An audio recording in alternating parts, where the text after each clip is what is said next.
kesempatan kali ini kita dapat berkumpul bersama dalam rangka mengikuti sosialisasi atau penyampaian hasil belajar dari rekan kita Ibu Susayanti selaku calon guru penggerak angkatan 8 dari Kabupaten Temanggung. Bapak Ibu, pada kesempatan kali ini kita akan mendengarkan apa yang menjadi hasil belajar dari calon guru penggerak rekan kita Ibu Susayanti kaitannya dengan penerapan budaya positif yang ada di sekolah kita SD Negeri 2 Tamulan.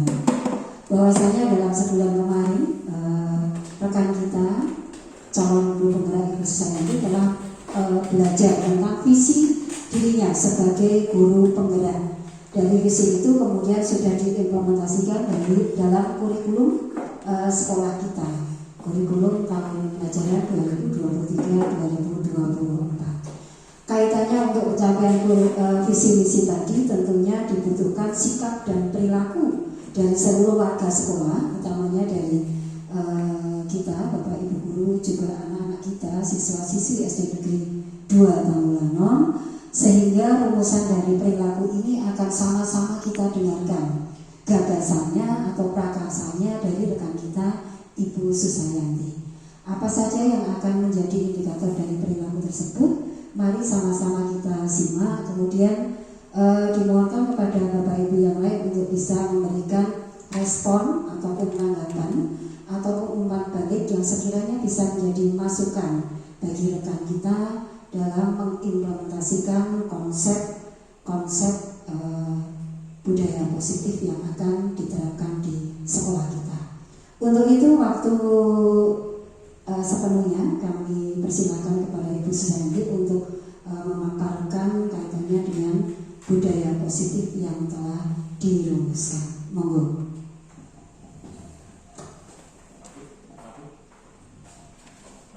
Assalamualaikum warahmatullahi wabarakatuh. Yang terhormat Ibu Betty selaku Kepala SD Negeri 2 Tamulano. Yang saya hormati Bapak Ibu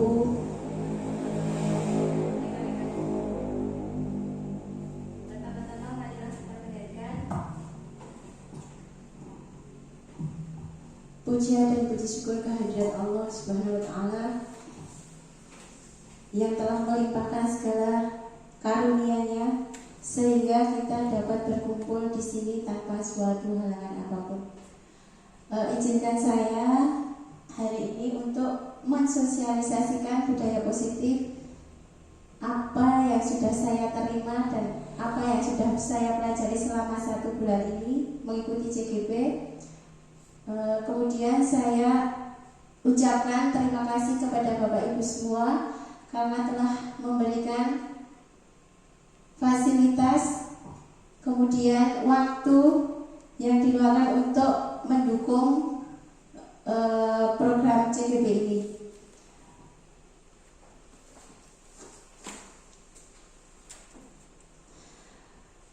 Kegiatan hari ini yaitu diseminasi atau sosialisasi tentang budaya positif. Menurut Bapak Ibu Guru, apakah di sekolah ini sudah membudayakan budaya positif yang sekiranya Bapak Ibu lihat, sekiranya Bapak Ibu lakukan di SD ini? Mohon untuk salah satu bisa menjelaskan.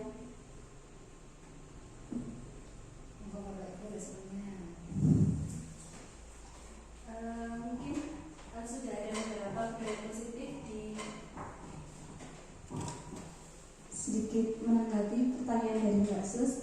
Mungkin sudah ada sedikit budaya positif yang dilaksanakan di SD 2 Tamulano. Misalkan salah satunya adalah kegiatan membaca Asmaul Husna dan juga surat-surat pendek di awal pembelajaran. Mungkin itu menurut saya. Mungkin ada yang mau menambahkan lagi?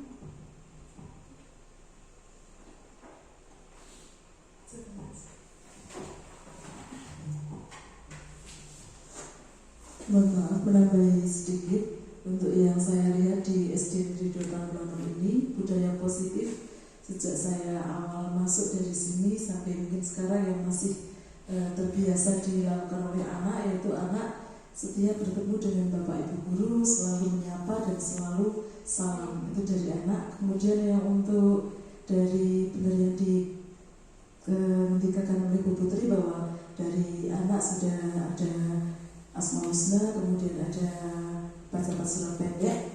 Kemudian untuk yang tadi budaya dari anak, yaitu anak sudah sapa salamnya ya.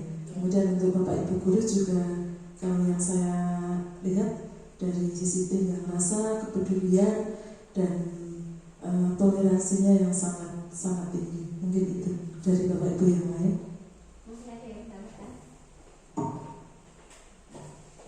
Ya, terima kasih atas umpan balik dari Bapak Ibu. Ya, budaya positif insya Allah walaupun kita belum tahu apa itu budaya positif, ternyata kita sudah melakukannya walaupun belum sesempurna ya Bu. Ya, itu pertanyaan romantik saya.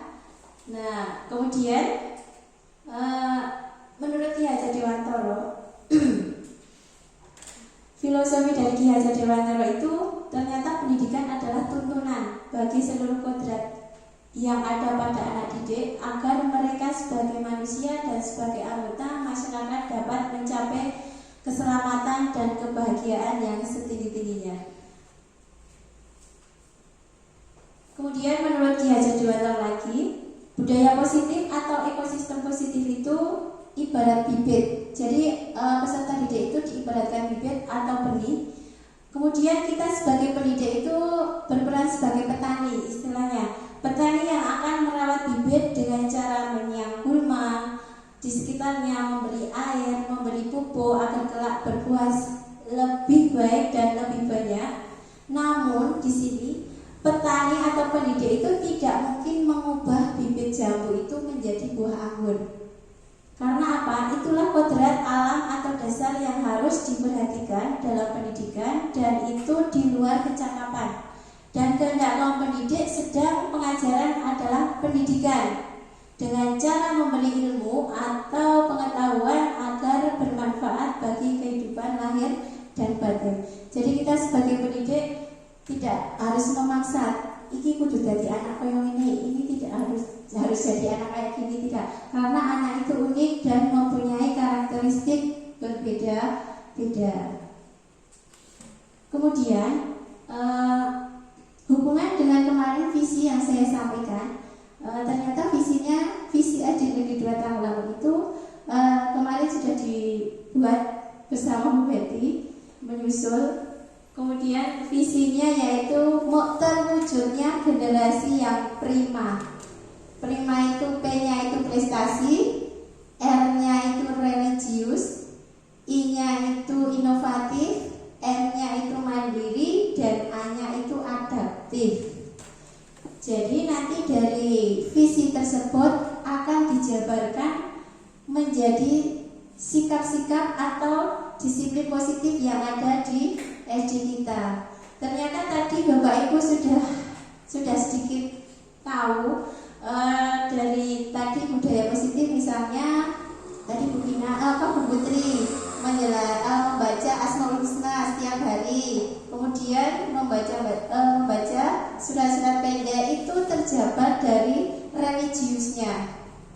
Dari religiusnya dijabarkan menjadi membaca surat-surat pendek, membaca Asmaul Husna, kemudian apa Bu? Itu sholat yang berhubungan dengan agama.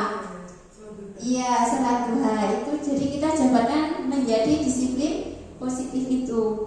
Kemudian yang prestasi. Yang prestasi bisa kita jabarkan. Kiranya apa Bu? Untuk yang prestasi yang sudah dilakukan kepada anak kita. Mengikutkan lomba. Kemudian apa lagi?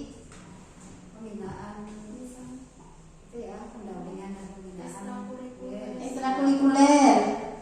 Kemudian ada lagi? Les itu ekstra itu ya Bu, masih ekstra. Ya, itu salah satu contohnya. Kemudian yang inovatif yang sudah kita lakukan.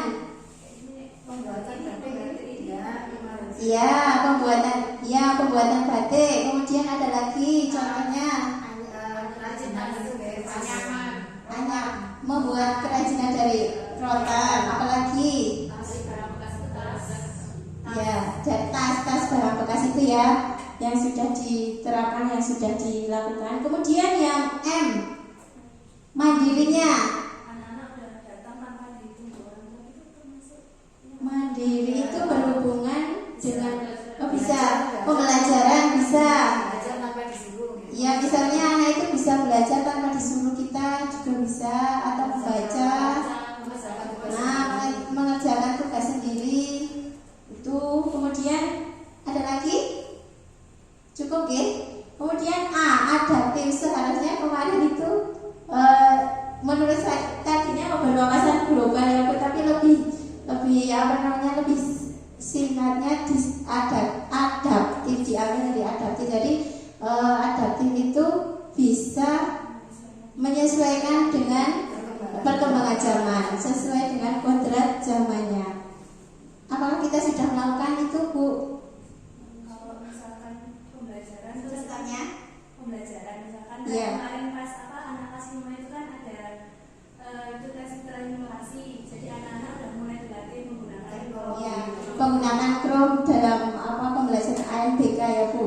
Kemudian besok itu tabnya bisa dipakai apabila jaringan memenuhi, dipakai. Terus Chrome-nya juga bisa digunakan walaupun hanya 1 bulan sekali, biar anak-anak mengetahui ya, berkenalan dengan teknologi, tidak HP saja.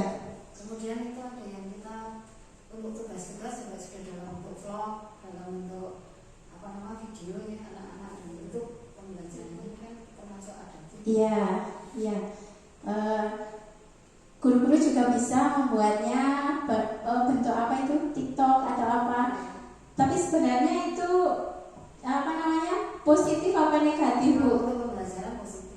Karena ada orang tua itu yang, Bu, kok malah ibu itu seringnya TikTok.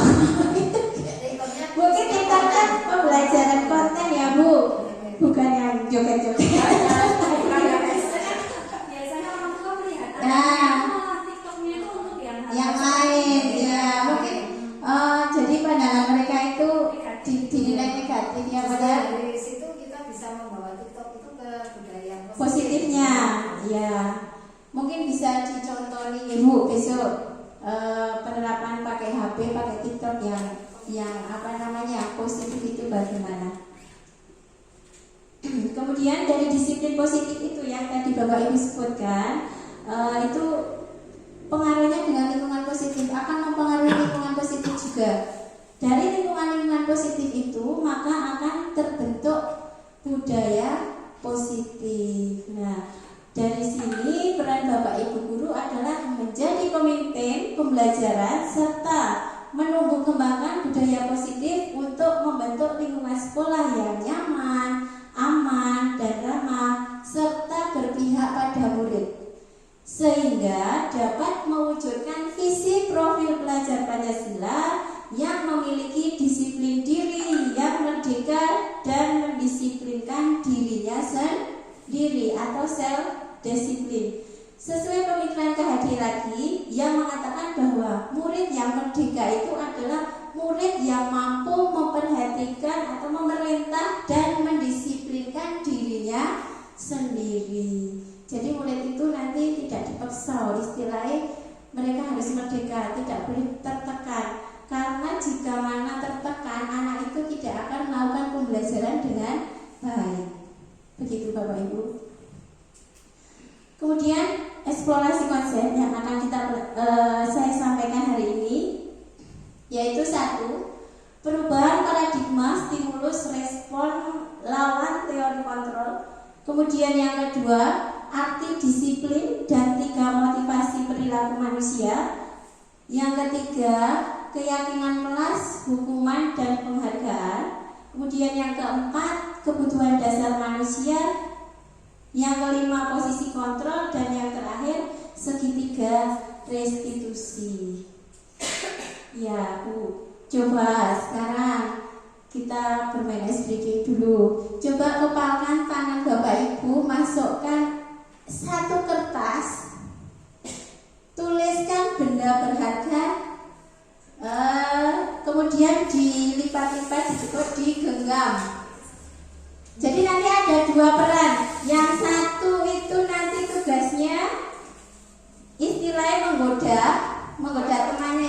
satu A, yang B yang menggoda, yang satu yang menggenggam. Coba ditulis itu benda apa yang kira-kira berharga bagi Bapak Ibu? Benda atau sesuatu? Ya, sesuatu. Wujud, maksudnya Ya. berwujud ya? Ya.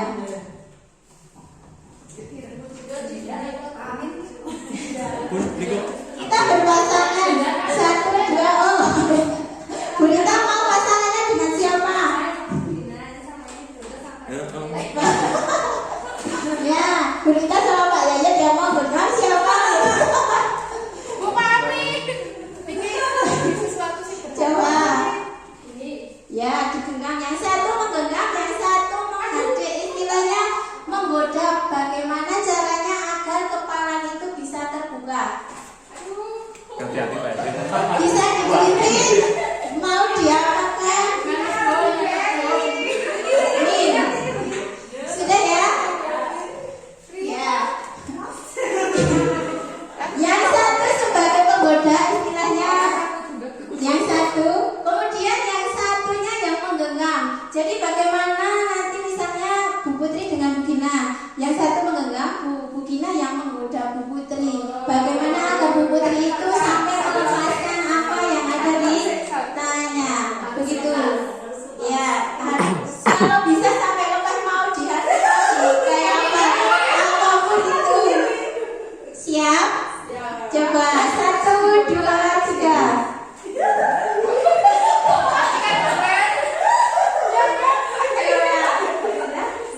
Ayo, Bu muridnya dengan Pak Yaya. Aduh, saya deh. Ayo, kira-kira bagaimana? Setelah 5 menit, setelah 10 detik aja, 10 detik coba. Cukup tidak? 10 detik. Kurang? Ya udah 1 menit.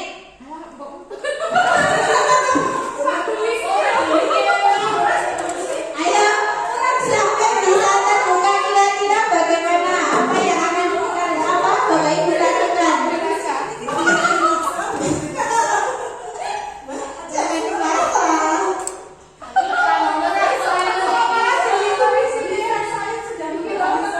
Tidak bisa. Oke, tidak bisa yang bisa membuka hanya Bu Rita.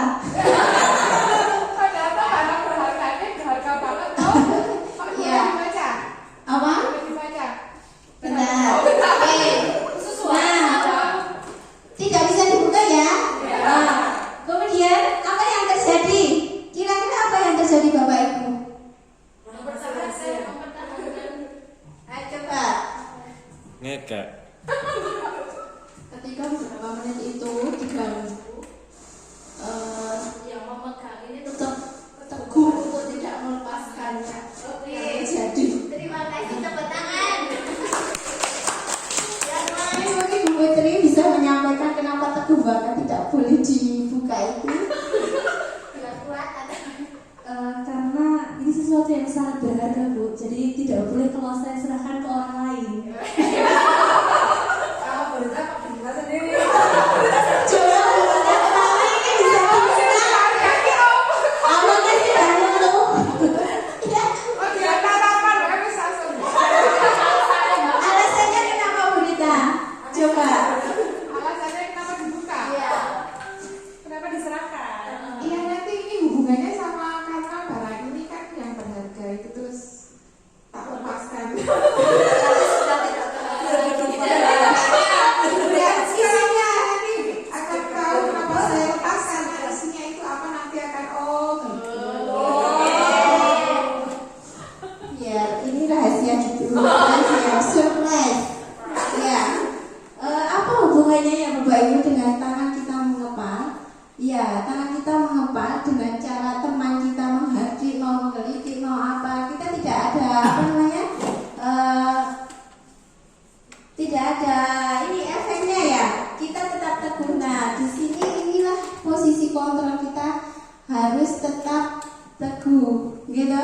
Posisi kontrolnya kita sendiri yang menjadi posisi kontrol, tidak orang lain. Ini mungkin di situ kesimpulannya hanya itu saja mungkin, karena setelah kita lepaskan maka apa posisi kontrolnya, maka temannya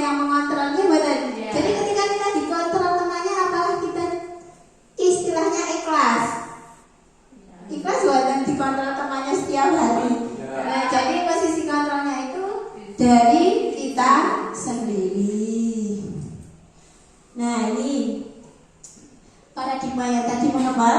Kita lanjutkan. Perubahan paradigma teori kontrol ilusi kontrol itu ada 3. Yang keempat, 1. Ilusi guru mengontrol murid.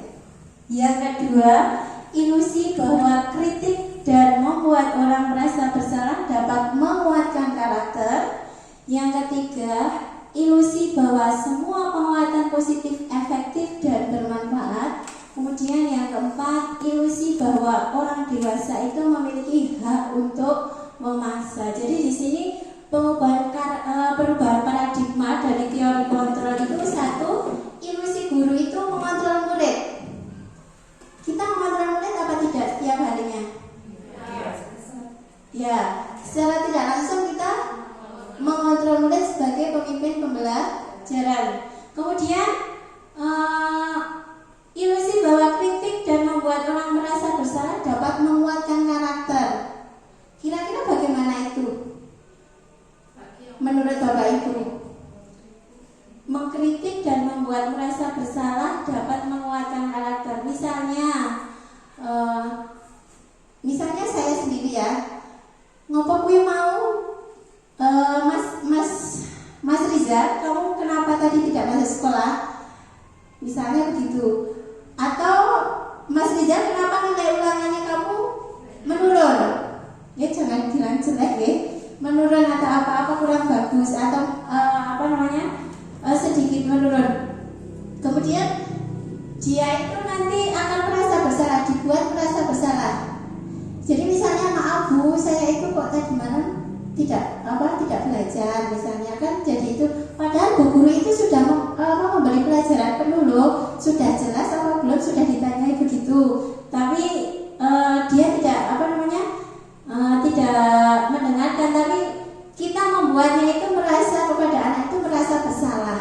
Kira-kira misalnya nek kaya ditepake dhewe priye to, kok aku ki yo mesake Bu Guru ya wis mulang wayang kaya bijine aku elek misalnya kayak gitu. Kemudian yang ilusi bahwa semua penguatan positif efektif dan bermanfaat. Ini penguatan positif misalnya seperti reward, atau misalnya penguatan positif seperti bagus begitu. Mungkin itu akan dulunya efektif dan bermanfaat. Kemudian yang keempat, ilusi bahwa orang dewasa itu memiliki hak untuk memaksa. Itu dulu. Wong tua wis isane maksa-maksa, padahal anak tidak boleh dipaksa. Seperti filosofi tadi, anak itu kita buat merdeka, harus merdeka. Dari sini penjelasan ilusi guru mengontrol murid. Ini yang lebih jelasnya. Pada dasarnya kita tidak dapat memaksa murid untuk berbuat suatu jikalau murid tersebut memilih atau tidak melakukannya. Jadi kita tidak boleh memaksa murid kudu kiye. Kita biarkan murid bekerja sendiri, memilih dengan pilihannya sendiri. Walaupun tampaknya kita sedang mengontrol perilaku murid tersebut, hal ini karena murid sedang tidak mengizinkan dirinya sendiri untuk dikontrol. Dia tidak mau. Akibatnya apa ketika kita mengontrol murid tersebut? Nah, nanti kebutuhan dasar yang dipilih tersebut, maka anak itu akan malah berperilaku sebaliknya, akan istilahnya bangkang, ya istilahnya membangkang. Nah itu ilusi guru mengontrol murid. Jadi kita tidak perlu pusing-pusing mengontrol murid saking nemenin. Kita biarkan saja murid itu bermain lepas, ya bebas berekspresi sendiri-sendiri. Dari situ teori kontrol menyatakan bahwa semua perilaku memiliki tujuan. Jadi ketika kita ada anak yang misalnya makan di kelas, tujuannya apa, kamu kok ditanyai saja, kok makan di kelas ngopo apa tadi belum istirahat misalnya begitu. Jadi kita tidak perlu emosi, Next. Yang kedua, ilusi bahwa kritik dan membuat orang merasa bersalah dapat menguatkan karakter. Ini lebih jelasnya, menggunakan kritik dan rasa bersalah untuk mengontrol murid menuju pada identitas yang gagal. Maksudnya bagaimana? Kita belajar belajar untuk merasa buruk tentang diri mereka. Jadi kita sudah menilai anak itu negatif dulu. Ketika dia misalnya nakal, kita wis ngeceng istilahnya kok nakal banget. Nah misalnya kayak gitu. Seperti kemarin itu kok wis kelas 1 wis wani ngomong karo kelas loro wani bentak-bentak kelas 2. Nah itu jangan perlu diluruskan itu nggih. Nah, mereka itu mengembangkan dialog diri yang negatif. Kadang sulit bagi guru untuk mengidentifikasi bahwa mereka itu melakukan perilaku ini karena seringkali guru cukup menggunakan suara halus untuk menyampaikan pesan. Selanjutnya, ilusi bahwa semua penguatan positif efektif dan bermanfaat. Penguatan positif atau bujukan adalah bentuk-bentuk kontrol segala usaha untuk mempengaruhi murid agar mengulangi suatu perilaku tertentu, yaitu suatu usaha untuk mengontrol murid tersebut dalam jangka waktu tertentu. Kemungkinan murid itu akan menyadarinya dan mencobanya untuk menolak bujukan kita, atau bisa jadi murid itu menjadi tergantung pada pendapat kita. Contohnya ketika mengerjakan tugas, di situ biasanya anak itu maju ke depan. Mungkin contohnya, ini loh bu, begitu. Jadi mereka itu tidak percaya diri bahwa saya itu bisa dan benar. Mereka harus tergantung pada gurunya. Begini bu, benar apa salah? Nah, maka anak-anak itu sering maju satu persatu itu yang bikin kita kadang riwah, harus maju. Maka kita harus berkeliling dan memberikan penguatan yang positif kepada anak kita agar anak itu tidak tergantung kepada kita. Yang keempat, ilusi bahwa orang dewasa memiliki hak untuk memaksa. Nah, di sini orang dewasa itu percaya bahwa mereka itu memiliki tanggung jawab untuk membuat murid-murid berbuat hal tertentu. Apapun yang dilakukan dapat diterima. Ketika kita misalnya memberikan solusi kepada murid, kita biasanya itu sekiranya diterima saja, tetapi selebihnya nanti anak itu mbok luwih wong kae wis tok ming koyo ngono guru paling ya koyo ngono ngoten niku. Nah, apapun yang dilakukan dapat diterima selama ada sebuah kemajuan berdasarkan sebuah pengukuran kinerja. Pada saat itu pula orang dewasa akan menyadari bahwa perilaku memaksa tidak akan efektif. Jadi kita tidak boleh memaksa kepada anak. Untuk jangka panjangnya, maka itu efeknya hubungan permusuhan akan terbentuk. Jadi kita tidak boleh memaksakan. Sekali lagi kita memerdekakan anak-anak kita mau bagaimana, karena anak itu mempunyai karakteristik sendiri-sendiri.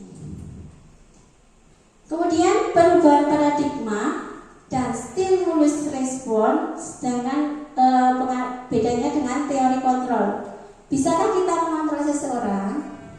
Nah, di sini stimulus responnya kita mencoba mengubah agar anak agar berpandangan sama dengan kita. Kudune kon koyo dhewe, padahal anak itu kan tidak, gitu. Nah, teori kontrolnya yang kita lakukan, kita berusaha memahami pandangan orang lain tentang dunia. Jadi tidak kudu podo dewek. Mereka bisa belajar lebih jauh.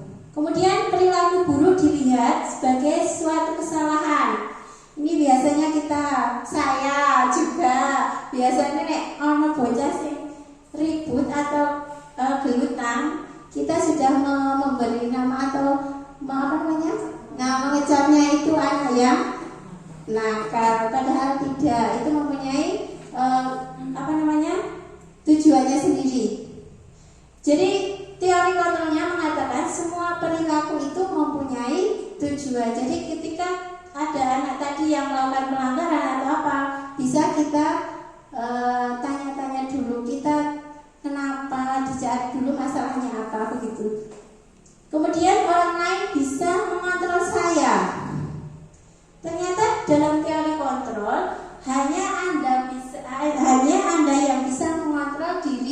Anda sendiri seperti tadi kepalan tangan tadi, hanya Bapak Ibu sendiri yang bisa mengontrolnya, orang lain tidak bisa. Kemudian yang selanjutnya, stimulus responnya pemaksaan ada pada saat bujukan gagal. Ketika kita membujuk anak gagal, maka dengan teori kontrol kita berkolaborasi dan konsensus menciptakan pilihan-pilihan baru untuk mencari solusinya. Kemudian stimulus responnya yaitu model berpikir menang atau kalah. Jadi kita teori kontrolnya modelnya berpikir menang. Menang kalah itu dalam arti bukan yuk kita menang muridnya kalah, tapi semuanya ada solusinya, bisa memberikan solusinya kedua-duanya. Oke. Kemudian yang selanjutnya yang kedua yaitu arti disiplin dan 3 motivasi perilaku. Apa makna kata disiplin menurut Bapak Ibu? Coba apa?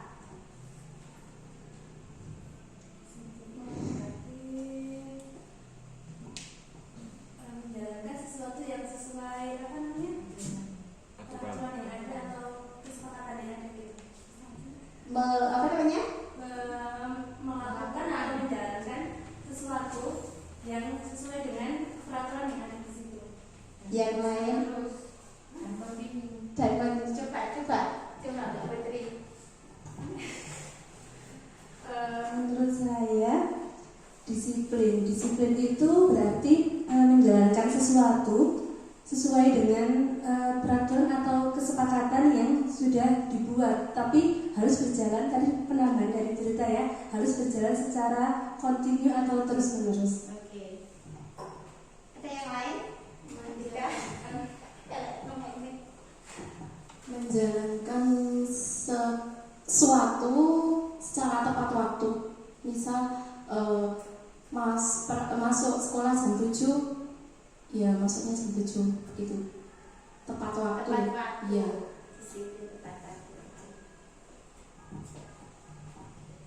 Ya. Disiplin tadi berarti apa tadi? Mentaati apa yang sudah menjadi kesepakatan bersama secara kontinu. Apakah disiplin dan hukuman itu sama?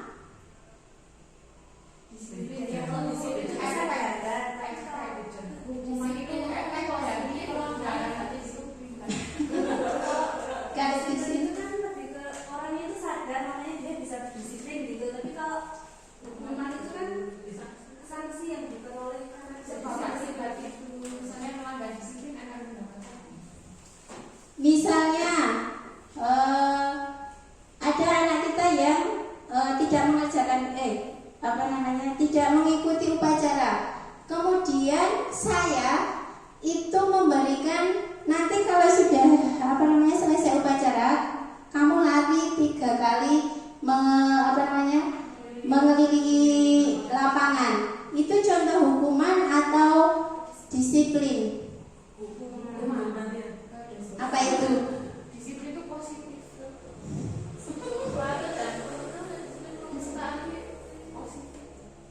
Disiplin positif. Kalau hukuman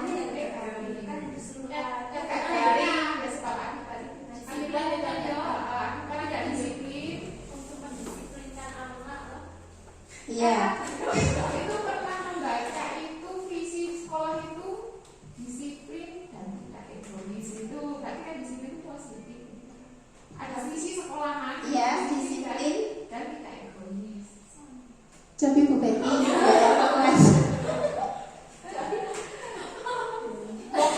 Bukan. Bedanya tadi memang disiplin dengan hukuman itu bedanya apa gitu? Ya, disiplin itu biasanya identik dengan keharusan, keharusan melakukan sesuatu sesuai dengan apa yang sudah disepakati atau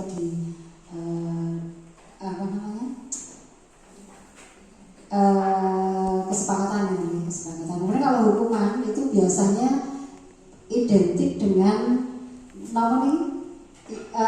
sepertinya negatif ya, sepertinya negatif seperti konsekuensi tapi negatif. Konsekuensi yang diterima akibat yang bersangkutan tidak mematuhi peraturan atau melaksanakan apa yang sudah menjadi kesepakatan, seperti itu. Terus Sudah tadi kan Disiplin itu lebih ke positif, kalau hukuman itu negatif begitu. Nanti kan akan dari disiplin itu akan mengerucut kepada nanti yang akan kita buat di kelas itu. Oke.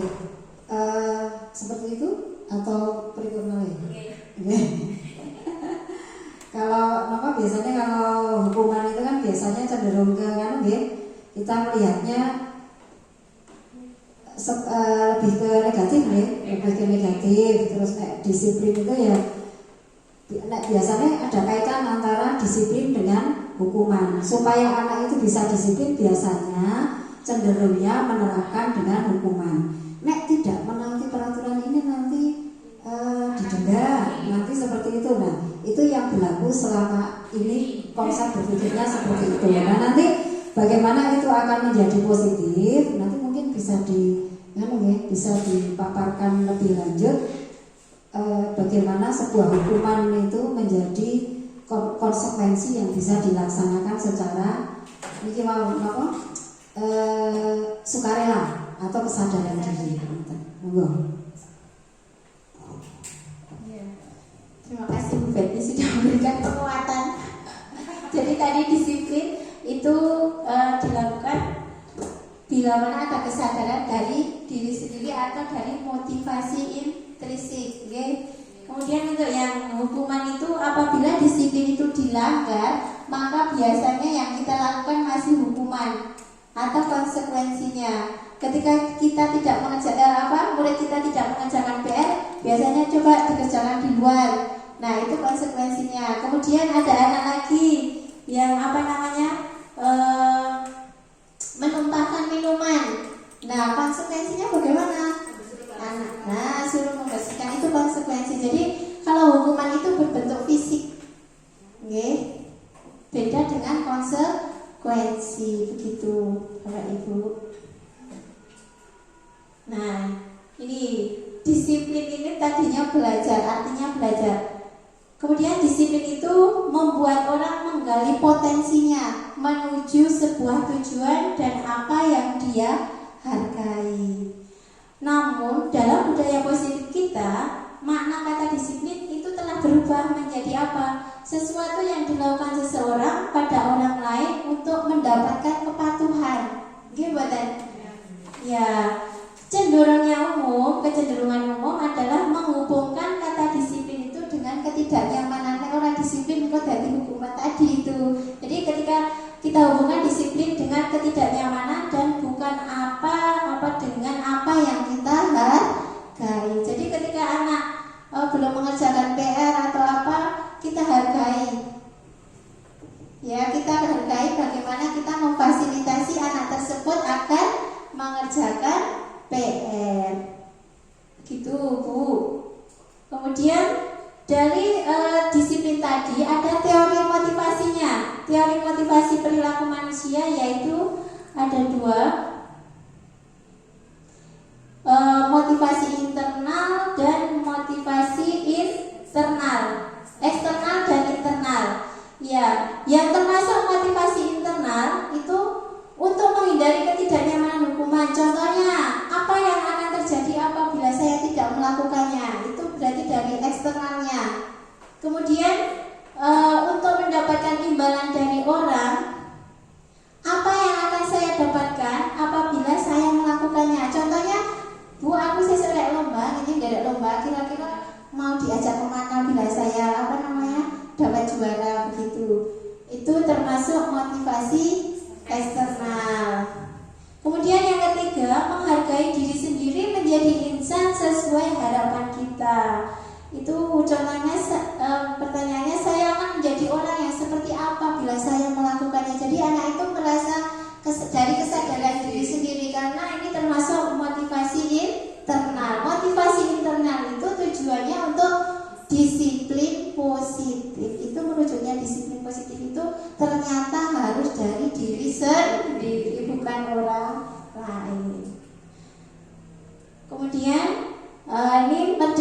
tadi anak tidak hanya terlepas dari perintah, walaupun merdeka, tapi kita juga tidak memerdekakan semuanya. Kita juga harus tidak terlepas dari perintah, akan tetapi juga cakap buat memerintah diri sendiri. Jadi ketika anak itu sudah harus misalnya memerintah orang lain, kita juga harus bisa diperintah. Nah, kemudian ini budaya positif tadi berawal dari lingkungan positif, kemudian keyakinan kelas, kemudian peraturan kelas. Dari peraturan kelas, keyakinan kelas, lingkungan positif itu akan membuat budaya positif. Dari peraturan kelas, kira-kira kita lebih ke peraturan atau ke kesepakatan yang sudah kita jalani awal tahun ini. Peraturan. Ada yang lain coba sampaikan Bu Putri. Kemarin sebenarnya sudah sempat ngobrol dulu sama Bu Sus, sedikit paham sedikit. Mungkin kemarin yang saya jalankan di kelas 5, mungkin maaf Bu, berarti Bu Sus nanti kalau ada yang salah dikoreksi ya. Pertama-tama itu saya ceritakan sedikit. Jadi setiap anak saya minta menuliskan 2 peraturan yang diharapkan di kelas itu seperti apa. Misalkan kemarin ada yang menulis harus buang sampah di tempatnya, kelas harus bersih kayak gitu. Itu kan saya minta buat peraturan kelas. Kemudian saya diskusikan bersama murid-murid saya. Kamu lebih nyaman kalau mendengar kata-kata membuang sampah harus di tempatnya, atau lebih nyaman mendengar kata-kata siswa dan guru menjaga kebersihan kelas bersama-sama seperti itu. Jadi setelah anak-anak itu paham, oh ternyata lebih enak mendengarkan yang guru dan siswa menjaga kebersihan ya Bu. Iya, karena kalau peraturan itu nanti anak-anak termindset, wah harus menjalankannya, kalau enggak nanti kan ada akibat atau hukuman. Tetapi kalau anak-anak itu nanti ada keyakinan atau kesepakatan kelas, mereka akan sadar bahwa oh ini sudah dibuat bersama, jadi harus disepakati bersama, bukan hanya oleh anak didiknya saja, tetapi juga oleh guru dan seluruh lingkungan sekolah. Seperti itu Bu Sus. Ya, terima kasih. Untuk Bu Rita tadi mohon alasannya kenapa membuat peraturan? Masih dalam bentuk aturan kalau yang kemarin itu karena memang belum diterapkan komunikasi dulu gimana. Kita langsung yang sudah masuk. Iya. Jadi mungkin kedepannya bisa sharing untuk bisa membuat aturan atau kesepakatan. Iya, terima kasih. Oh iya. Untuk peraturan kelas dengan kesepakatan kelas itu lebih enakan, lebih positif ke kesepakatan. Kata sini yang sudah dipelajari Putri gimana hasilnya itu tadi. Jadi kalau peraturan itu lebih ada ada paksaan sedikit kepada anak-anak. Tetapi kalau kesepakatan itu anak sendiri yang menentukan kesepakatan kelas itu mau bagaimana, mau yang seperti apa agar kelas itu nyaman, kelas itu aman dan tertib, kelasnya menyenangkan. Itu anak sendiri yang menentukan. Jadi nanti ketika pas awal ini yang belum, misalnya kita belum membuat kesepakatan, marilah kita membuat kesepakatan terlebih dahulu di awal tahun ini agar apa yang mereka butuhkan, apa yang mereka akan tingkatkan itu bisa tercapai. Mulai dari kesepakatan itu anak akan merasa bagaimana? Nyaman, menyenangkan, tidak bosan. Jadi anak yang jahil nanti akan juga merasakan dari dirinya sendiri karena sudah sepakat tadi. Kalau peraturan lebih memaksa, istilahnya terpaksa harus dilakukan karena nanti ada hukumannya. Kemudian yang keyakinan kelas itu dari keyakinan dari kesepakatan tadi, misalnya tidak boleh, jangan, itu kan kalimatnya baru negatif. Nah, dari kalimat-kalimat negatif itu nanti kita ubah menjadi kalimat positif. Jadi misalnya seperti tadi Bu Putri, jangan membuang sampah sembarangan, gitu, jangan. Nah, bagaimana agar kita membuat kalimat positifnya yang lebih baik? Misalnya tadi membuang sampah pada tempatnya, begitu misalnya. Terus ada lagi kemarin di kelas 4 itu tidak boleh. Saya tidak suka jorok. Terus bagaimana ini kita membuat kalimat positifnya? Nah, berarti itu juga termasuk dalam kebersihan. Dari kalimat positif itu akan dirangkum menjadi dimasukkan pada nilai-nilai universal nanti. Dari nilai-nilai universal itu akan terbentuk keyakinan kelas. Kemudian keyakinan kelas itu akan membentuk lingkungan positif dan selanjutnya. Dari situ sudah paham Bapak Ibu? Lanjut ya. Yang ketiga, keyakinan kelas, hukuman dan penghargaan. Nih, mengapa tidak peraturan saja seperti tadi Bu Rita? Mengapa harus keyakinan kelas? Nah, ini yang membedakan. Dari situ mengapa kita tidak memiliki peraturan harus menggunakan helm bila mengendarai kendaraan roda 2? Mengapa? Nah, itu akan menjadi keyakinan atau peraturan. Kalau yang itu, ketika kita tidak menggunakan helm bila mengendarai, berarti itu peraturan atau keyakinan? Peraturan. Karena kalau tidak memakai helm maka sanksinya ditilang. Kemudian yang kedua, kita memiliki peraturan 3M. Contohnya itu misalnya menggunakan masker, mencuci tangan, dan menjaga jarak. Itu peraturan, dan peraturan juga yang ketiga. Jadi untuk peraturan ini atau keyakinan ini didukung dari motivasi instruksi peserta didik. Kembali ke nilai-nilai keyakinan yang lebih menggerakkan seseorang dibandingkan mengikuti serangkaian peraturan. Jadi peserta didik itu lebih antusias dengan kesepakatan atau keyakinan daripada peraturan di sini.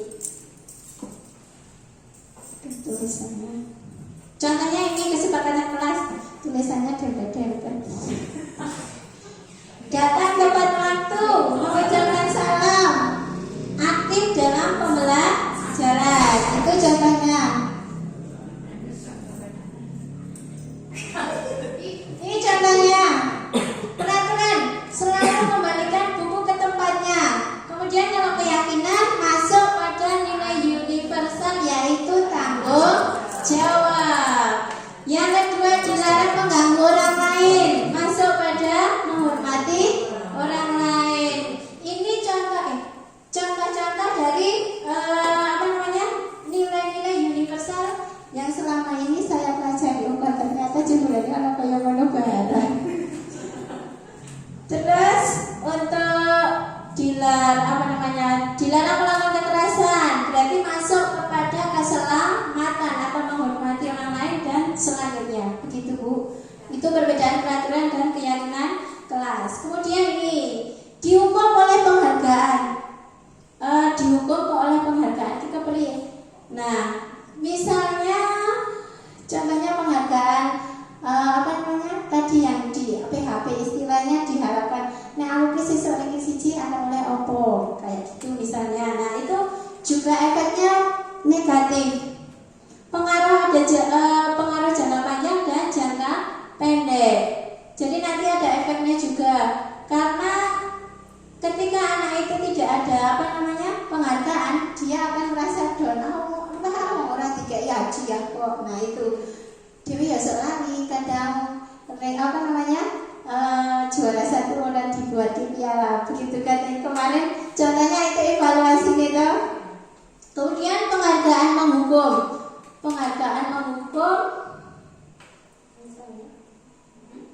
Kemudian penghargaan mengurangi ketepatan, penghargaan tidak efektif, dan penghargaan merusak hubungan. Penghargaan itu merusak hubungan. Ternyata karena contohnya begini, ketika kita naik kelas anak itu memberikan atau orang tua itu memberikan seperti bingkisan misalnya kalau di kota-kota, kalau di kita tidak ada. Nah, biasanya orang tua itu kok jadi anu yo nek wis munggah kan yo mak gawan-gawan istilahnya begitu. Kadang itu menjadi penghargaan yang menjadi perusahaan hubungan tadi. Next. Coba ini tindakan guru, hukuman atau sanksi ini. Yuk kita kuis. Nomor 1, men sehat. Mencatat 100 kali di dalam buku kalimat, saya tidak akan terlambat lagi karena terlambat ke sekolah itu hukuman atau konsekuensi.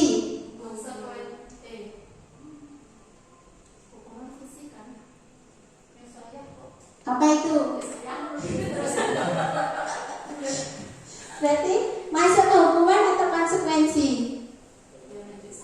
Hukuman. Itu karena fisik toh. Yang kedua, lari mengelilingi lapangan basket 2 kali setelah karena terlambat. Oke, Pak Yaya pintar. Pengalaman. Boleh diminta untuk push up. Hukuman. Mengganti kertas tugas yang telah dicoret-coret. Konsekuensi. Membersihkan tumpahan air.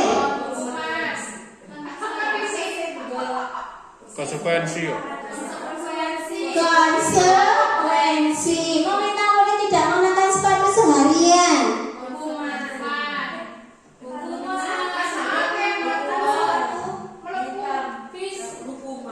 Fisika kita itu ya berarti termasuk hukuman. Lari mengelilingi lapangan basket.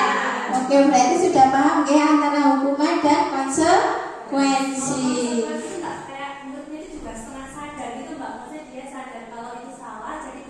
Ya, konsekuensinya begitu. Jadi kalau hukuman itu lebih ke fisik istilahnya ya, lebih berat dan harus terpaksa. Jadi ketika misalnya kayak melupakan kan cuma apa namanya ya, kesadaran maksudnya dari kesadaran diri. Tapi kalau hukuman lebih ke dipaksa istilahnya begitu. Ini perbedaannya Bu Putri. Hukuman sesuatu yang menyakitkan harus terjadi. Kemudian kalau konsekuensi sesuatu harus terjadi. Yang kedua, membuat anak sakit jangka waktu yang lama, sakit hati maupun fisik, ya. Jadi biar ada itu yang sudah lulus itu biar aku kok kayak dihukum kayak nah istilahnya kalau betul itu. Nah itu masih membekas di pikiran anak-anak. Kemudian yang konsekuensi membuat anak merasa tidak nyaman dalam jangka waktu yang pendek, hanya pendek. Jadi ketika sudah dibersihkan tadi ketika menumpahkan wis dilap ya wis serangkung atau. Kemudian kalau hukuman itu ada paksaan, kalau konsekuensi itu hanya tanggapan atau stimulus saja.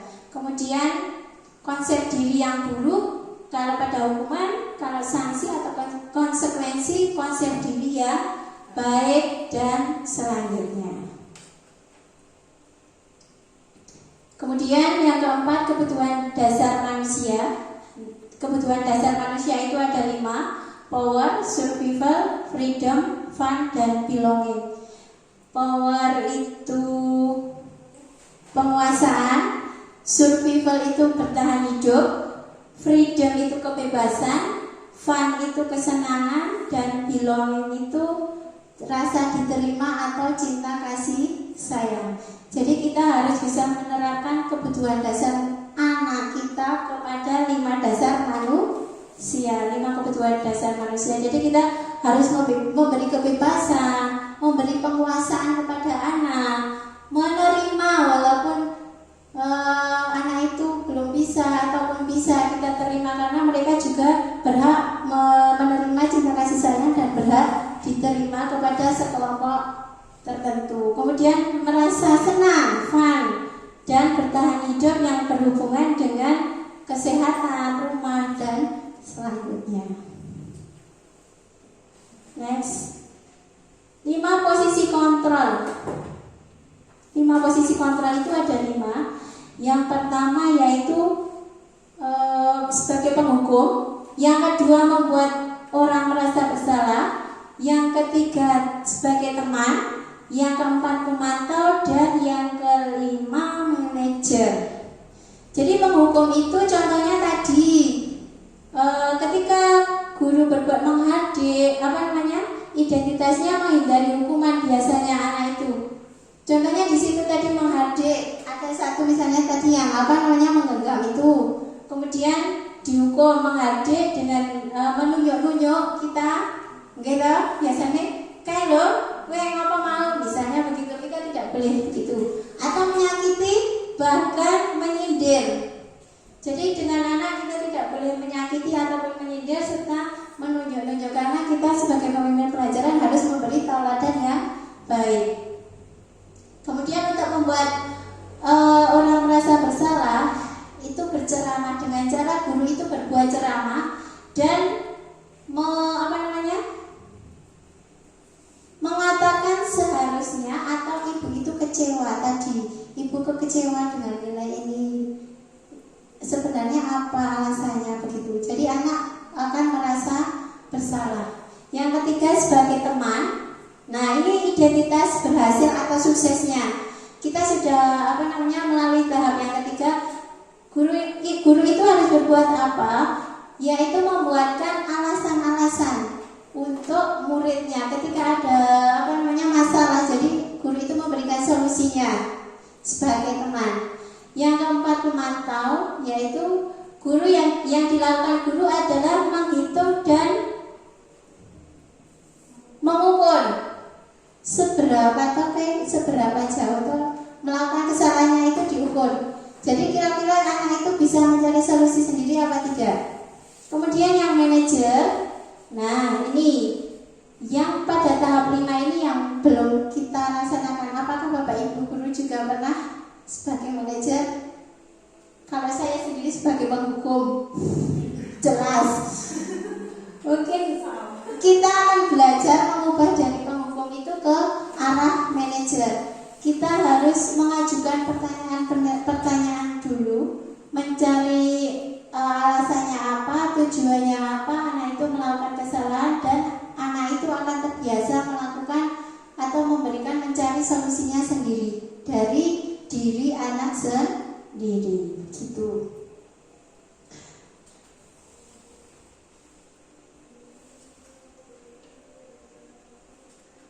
Tadi next.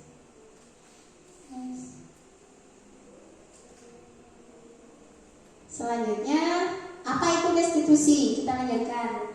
Restitusi adalah sebuah proses menciptakan kondisi bagi murid untuk memperbaiki kesalahan mereka, sehingga mereka itu bisa kembali kepada kelompok mereka dengan karakter yang lebih kuat. Jadi kita lebih ke istilahnya restitusi, bukan peraturan atau hukuman.